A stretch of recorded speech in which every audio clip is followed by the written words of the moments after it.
পাঁচ দফা দাবিতে বিক্ষোভ শুরু করেছে চট্টগ্রামের কর্ণফুলী উপজেলার খোয়াজনগরে অবস্থিত গোল্ডেন সান লিমিটেড কারখানার শ্রমিকরা।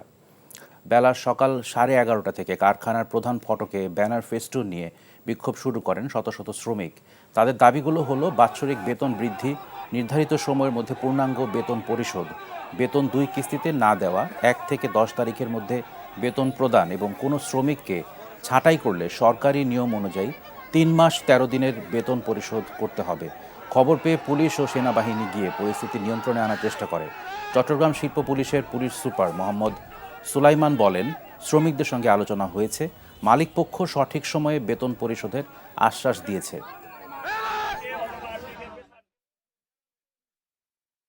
বান্ডেল থাকলে প্রতি সেনমানিতে টাকা বাঁচবে।